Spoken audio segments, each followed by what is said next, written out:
പിതാവിൻ്റെയും പുത്രൻ്റെയും പരിശുദ്ധാത്മാവിൻ്റെയും നാമത്തിൽ ആമേൻ. ഈശോ മിശിഹായിക്ക് സ്തുതിയായിരിക്കട്ടെ. യേശുവിൽ സ്നേഹം നിറഞ്ഞ സഹോദരങ്ങളെ എല്ലാവരെയും ദൈവവചന ധ്യാനത്തിലേക്ക് നമ്മുടെ കർത്താവായ യേശുക്രിസ്തുവിൻ്റെ നാമത്തിൽ സ്വാഗതം ചെയ്യുന്നു. നമ്മുടെ കർത്താവ് ഈശോ മിശിഹ എല്ലാവരെയും സ്വർഗം തുറന്ന് അനുഗ്രഹിക്കട്ടെ എന്ന് പ്രാർത്ഥിക്കുന്നു. യേശുവിൽ പ്രിയ സഹോദരങ്ങളെ, നമുക്ക് കർത്താവിൻ്റെ തിരുവചനം നമുക്ക് ധ്യാനിക്കാം. പരിശുദ്ധാത്മാവിൻ്റെ പ്രതീകങ്ങളെ കുറിച്ച് നമ്മൾ ധ്യാനിക്കുകയായിരുന്നല്ലോ. വീണ്ടും പരിശുദ്ധാത്മാവിൻ്റെ പ്രതീകമായിട്ട് വിശുദ്ധ ഗ്രന്ഥം നമ്മളെ ഓർമ്മിപ്പിക്കുന്ന ഒരു കാര്യമുണ്ട്. പ്രാവ് പരിശുദ്ധാത്മാവിൻ്റെ പ്രതീകമായിട്ട് വിശുദ്ധ ഗ്രന്ഥത്തിൽ നമുക്ക് കാണുവാൻ സാധിക്കും. നമ്മൾ വിശുദ്ധ ഗ്രന്ഥത്തിൽ ദൈവവചനത്തിൻ്റെ അടിസ്ഥാനത്തിൽ നമ്മൾ ധ്യാനിച്ചാൽ മത്തായിയുടെ സുവിശേഷം 3-ാം അധ്യായത്തിൻ്റെ 16-ാമത്തെ തിരുവചനത്തിൽ നമുക്ക് കാണുവാൻ സാധിക്കും. സ്നാനം കഴിഞ്ഞയുടൻ യേശു വെള്ളത്തിൽ നിന്ന് കയറി. അപ്പോൾ സ്വർഗം തുറക്കപ്പെട്ടു. ദൈവാത്മാവ് പ്രാവിൻ്റെ രൂപത്തിൽ തൻ്റെ മേൽ ഇറങ്ങി വരുന്നത് അവൻ കണ്ടു. ഇവൻ എൻ്റെ പ്രിയപുത്രൻ, ഇവനിൽ ഞാൻ പ്രസാദിച്ചിരിക്കുന്നു എന്ന് ഒരു സ്വരവും സ്വർഗത്തിൽ നിന്ന് കേട്ടു. ഇവിടെ പറയുകയാണ്, ദൈവാത്മാവ് പ്രാവിൻ്റെ രൂപത്തിൽ ഇറങ്ങി വരുന്നു. അല്ലാതെ മറ്റൊരു രൂപത്തില. പെന്തക്കോസ്താ ദിവസം അഗ്നിയുടെ രൂപത്തിലായിട്ട് വരുന്നു. അതിനിടയ്ക്ക് കാറ്റ്, രാജാക്കന്മാരുടെ പുസ്തകത്തിൽ മന്ദമാരുതൻ, ഇങ്ങനെ പല പ്രതീകങ്ങളും ഇങ്ങനെ കടന്നു. ജലം, ഇവിടെ നമുക്ക് കാണുവാൻ സാധിക്കും ദൈവാത്മാവ്. അപ്പം പരിശുദ്ധാത്മാവിന് പറയുന്ന മറ്റൊരു വാക്കും കൂടിയാണ് ദൈവാത്മാവ്, ദൈവത്തിൻ്റെ ആത്മാവ്.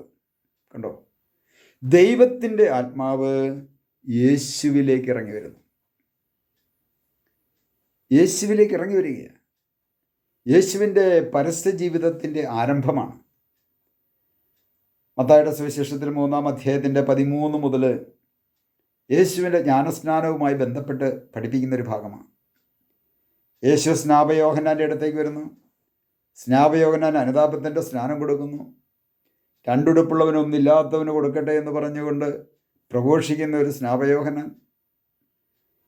അതുപോലെ തന്നെ അനുതാപത്തിൻ്റെ സ്നാനം കൊടുത്തുകൊണ്ടിരുന്ന സ്ഥലത്തേക്ക് യേശു കടന്നു വരുന്നു. സ്നാപയോഹന്നാൻ യേശുവിനെ തടയുന്നു. അപ്പോൾ യേശു പറയുന്നുണ്ട്, ഇപ്പോൾ ഇത് സമ്മതിക്കുക, അങ്ങനെ സകല നീതിയും പൂർത്തീകരിക്കപ്പെടണം. ആ സകല നീതിയും പൂർത്തീകരിക്കപ്പെട്ടതിൻ്റെ ഒരു പൂർണ്ണതയുടെ ഭാഗവും കൂടെയാണ് ഈ പ്രാവിൻ്റെ രൂപത്തിൽ ആത്മാവിറങ്ങി വരുന്നത്. അധികാരിക്ക് വിധേയപ്പെടണമെന്ന് തന്നെ ഈശോ സ്വയം കാണിച്ചു കൊടുക്കുന്നു. അവിടെ ജലം കൊണ്ട് സ്നാനം കൊടുക്കുവാൻ പിതാവായ ദൈവം ഏൽപ്പിച്ചു വിട്ടത്, ആ ഉത്തരവാദിത്വം ഏൽപ്പിച്ചു വിട്ടത് സ്നാപയോഹന്നാനെയാണ്. ആ സാഹചര്യത്തിൻ്റെ അധികാരി സ്നാപയോഹന്നാനാണ്. ആ സ്നാപയോഹന്നാന് വിധേയപ്പെടണമെന്ന് യേശു മറ്റുള്ളവരുടെ മുമ്പിലും കാണിച്ചു കൊടുക്കുകയാണ്. നിൻ്റെ നാട്ടിലൊരു അധികാരി ഉണ്ടെങ്കിൽ ആ അധികാരിയുടെ മുമ്പിൽ നീ വിധേയപ്പെടണം. സഭയിൽ അധികാരി ഉണ്ടെങ്കിൽ അധികാരിക്ക് വിധേയപ്പെടണമെന്ന് ഈശോ ഇവിടെ കാണിച്ചു കൊടുക്കുക. പ്രപഞ്ച സൃഷ്ടാവായ നമ്മുടെ കർത്താവ് ഈശോ മിശിഹായാണ് ഈ സ്നാപയോഹന്നാൻ്റെ മുമ്പിൽ വിധേയപ്പെടുന്നത്. പക്ഷേ സ്നാപയോഹന്നാൻ തടയുന്നൊക്കെയുണ്ട്. ഇതെല്ലാം കഴിഞ്ഞതിന് ശേഷം ഇപ്പോൾ ഇത് സമ്മതിക്കുക, ഇത് ഉചിതമാണെന്നെല്ലാം പറഞ്ഞതിന് ശേഷം സ്നാനം കഴിഞ്ഞയുടൻ, കണ്ടോ, സ്നാനം കഴിഞ്ഞയുടൻ. ഈ സ്നാനം വെള്ളത്തിലുള്ള സ്നാനമാണ്. വെള്ളവും പരിശുദ്ധാത്മാവിൻ്റെ, ജലം പരിശുദ്ധാത്മാവിൻ്റെ ഒരു പ്രതീകം കൂടിയാണ്. അപ്പോൾ ഈ സ്നാനം കഴിഞ്ഞയുടൻ യേശു വെള്ളത്തിൽ നിന്ന് കയറുന്നു. അപ്പോൾ സ്വർഗം തുറക്കപ്പെടുന്നു. ദൈവാത്മാവ് പ്രാവിൻ്റെ രൂപത്തിൽ യേശുവിലേക്ക് ഇറങ്ങി വരുന്നു. ഇവൻ എൻ്റെ പ്രിയപുത്രനാകുന്നു, ഇവനിൽ ഞാൻ പ്രസാദിച്ചിരിക്കുന്നു എന്നൊരു സ്വരവും കിട്ടും. എന്നെ കേട്ടുകൊണ്ടിരിക്കുന്ന പ്രിയ സഭാ മക്കളെ, പിതാവിൻ്റെയും പുത്രൻ്റെയും പരിശുദ്ധാത്മാവിൻ്റെയും നാമത്തിൽ ഞാനും നിങ്ങളും സ്നാനം സ്വീകരിച്ച നിമിഷം തന്നെ നമ്മുടെ മുമ്പിൽ അടഞ്ഞു കിടന്ന സ്വർഗം തുറക്കപ്പെട്ട് കഴിഞ്ഞു. വിശ്വസിക്കേ. ഈ ഭൂമിയിൽ ഓരോ മനുഷ്യൻ്റെയും മുമ്പിൽ അവൻ്റെ പാപം മുഖാന്തരം, അവൻ്റെ തിന്മ മുഖാന്തരം, അവൻ്റെ ജീവിതാവസ്ഥ മുഖാന്തരം അടഞ്ഞു കിടന്ന സ്വർഗം മാമോദിസ എന്ന കൂദാശയിലൂടെ അവൻ്റെ മുമ്പിൽ തുറക്കപ്പെടുകയാണ് ചെയ്യുന്നത്. പിതാവും പുത്രനും പരിശുദ്ധാത്മാവുമായ ത്രിത്വൈക ദൈവം ആ മമാവുദിസ സ്വീകരിച്ച സ്നാനം സ്വീകരിച്ച ഓരോ വ്യക്തിയിലേക്ക് ഇറങ്ങി വരുന്നു. അവൻ്റെ ഹൃദയത്തിൽ ആത്മാവിൽ വന്ന് വാസമർപ്പിക്കുന്നു. ആ നിമിഷം സ്വർഗത്തിൽ നിന്നൊരു സ്വരം കേട്ടു. പക്ഷേ മാമോദിസ സ്നാനം സ്വീകരിച്ച ഇന്നത്തെ സഭാമക്കൾ അത് കേട്ടിട്ടുണ്ടോ എന്നറിയില്ല.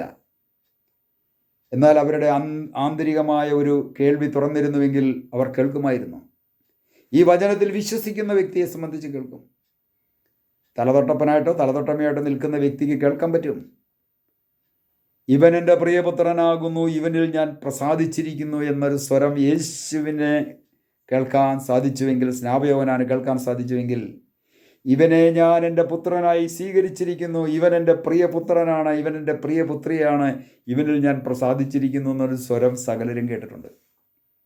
ഹല്ലേലൂയ. നമുക്ക് ഇതാണ്, ഈ യേശുവിൻ്റെ സ്നാനസമയത്ത് സ്വർഗം തുറക്കപ്പെടുന്നു. പരിശുദ്ധാത്മാവ് പ്രാവിൻ്റെ രൂപത്തിൽ ഇറങ്ങി വരുന്നു. കണ്ടോ? ഇത് സ്നാപയോഹന്നാൻ കാണുകയാണ്. അതുപോലെ തന്നെ സ്വരവും കേൾക്കുന്നു.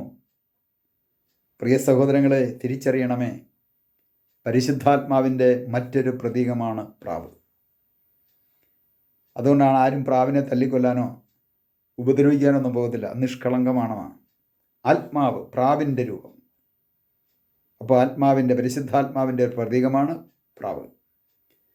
നമുക്കൊരു നിമിഷം ഈശോയോട് പ്രാർത്ഥിക്കാം. കർത്താവായ ഈശോയെ, രക്ഷകനായ ദൈവമേ, അവിടുന്ന് സ്നാനം കഴിഞ്ഞപ്പോൾ സ്വർഗം തുറക്കപ്പെടുകയും ദൈവാത്മാവ് പ്രാവിൻ്റെ രൂപത്തിൽ അങ്ങയുടെ മേൽ ഇറങ്ങി വന്നതുപോലെ ഞങ്ങൾ ഓരോരുത്തരും സ്നാനം സ്വീകരിച്ച നിമിഷം ദൈവാത്മാവ് ഞങ്ങളിലേക്കും ഇറങ്ങി വന്നുവെന്ന് വിശ്വസിക്കുവാൻ ഞങ്ങളെ ഓരോരുത്തരെയും അവിടുന്ന് അഭിഷേകം ചെയ്യണമേ. ഇവൻ എൻ്റെ പ്രിയപുത്രനാകുന്നു, ഇവനിൽ ഞാൻ പ്രസാദിച്ചിരിക്കുന്നു എന്ന് പിതാവ് ആ നിമിഷം വിളിച്ചു പറഞ്ഞ സ്വരം ഇന്നും ഓരോ മക്കളുടെയും ചെവികളിൽ മുഴങ്ങിക്കേൾക്കുവാൻ ഓരോ മക്കളെയും അവിടുന്ന് അഭിഷേകം ചെയ്യണമേ. പിതാവിൻ്റെയും പുത്രൻ്റെയും പരിശുദ്ധാത്മാവിൻ്റെയും നാമത്തിൽ ആമേൻ.